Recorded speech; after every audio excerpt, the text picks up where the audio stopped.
কিরে ভয় দিয়ে একবারে কাবু হয়ে গেছিস গা। তোর মতো কচ্ছপরে ভয় পাবো আমি? এটা কি হয় কত? একটু পরে বিচার আহিস। তোর বিচার কেডা করবো? মেম্বার কাকা। দেখ মনে তোর মেম্বার কাকা আমার কি বিচারটা করে। বিচারে মাইরও খাইতে পারোস। সামনে থেকে যা, মন মেজাজ খুব খারাপ আছে কিন্তু। ভালো লেগে কইতাছি তো, ভাল লাগতাছে না না? আমি তো এত ভালো কথা বলি নাই তোমারে। যাইতাছি, তাই একটু পরে বিচার সময় মতো চলে আহিস।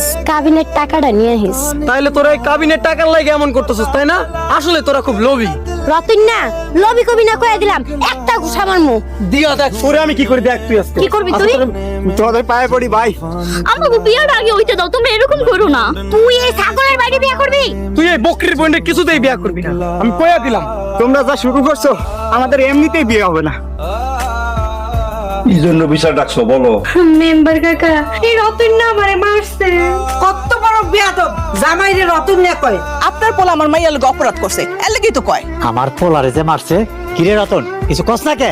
মেম্বার সাহেব কি আর কইতাম লজ্জার কথা। বাসর ঘরে আমার খাটে আমারে শুইতে দেয় নাই, ছাগলের বাচ্চা বইলে আমার বাইর করে দিছে বাসর ঘর থেকে। আর তুই যে আমারে বকরি কইছস, গাই গরু কই আমারে মারছস। তুই যে আমার বালিশ দিয়া মাইরা ঘাড় ফুলাই ফেলাইছস, এখন আমি কানে কম শুনি, এটার কি হইব? তোর কান যে আমি সিরা ফেলাই নাই, তোর কপাল ভালো, তোর কান তো একদম সিরা অবস্থিত ছিল। রতন আমার মাইয়ারে মারছে, এই বিচার করে নাকি? আমার পোলারে মারছে, তার বিচার আগে করেন। থামো তোমরা, তোমরা দুইজনেই অপরাধ করছো, দুইজনেরই দোষ আছে। তাই এইবারে লিগা তোমরা মিল্লা যাও।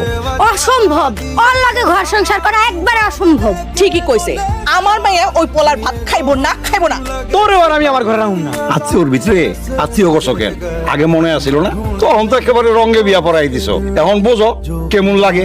এইভাবে যদি তোমরা অশান্তি করো তাহলে কিন্তু তোমার লগে আমি আর নাই।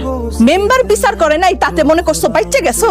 আমি সবগুলারে জেলের ভাত খাওয়াবো, মনে রাখো। আমরাও পুলিশের কাছে যাবো, তোর দরজাল মাইয়া নামে বিচার দেবো। আমার ঘরে চলো। চলো আমরা এখনই থানায় যাবো, এই সবগুলারে ধরে বেঁধে নিয়ে যাক। তোমরা কে এগুলা কিছু করবে না, তোমরা ঘরে চলো। চলো চলো ঘরে চলো। অবস্থা তাতে তো আর মনে হইতেছে না যে আমাদের বিয়েটা হইব। তাই তো মনে হইতাছে। চলো এক কাজ করি, আমরা দুইজন কাজী অফিস গিয়া বিয়েটা সাইরা ফেলাই। আমরা এখন বিয়া করলে আরেক আগুন লাগবো।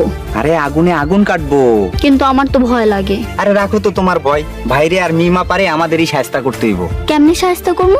আমরা দুইজন বিয়া কইরা ওদেরকে দেখাই তুমি যে স্বাস্থ্য বন্ধেও বিয়া কইরা সুখে শান্তিতে থাকুন যায়। তোমার এই কথাটাতে লজিক আছে, আমার ভাল লাগছে। ভাল লাগছে তো দেরি করতেছো কেন? চলো কাজী অফিস চলো। ওই ওই কই যাস? কই যাস তোরা? আমরা বিয়া করব। খবরদার এই শাকচুন্নের বোনের কিছুতেই বিয়ে করতে পারবি না। লতা, এই পিচাসের বাইরে জীবনও বিয়া করিস না, জীবন একবারে তছনছ হয়ে যাইব। আচ্ছা সাইডা দাও। আপা হাত ছাড়ো। এই তোর তোর বোন আমার ভাইয়ের মাথা খাইছি। তোর ভাই আমার বোন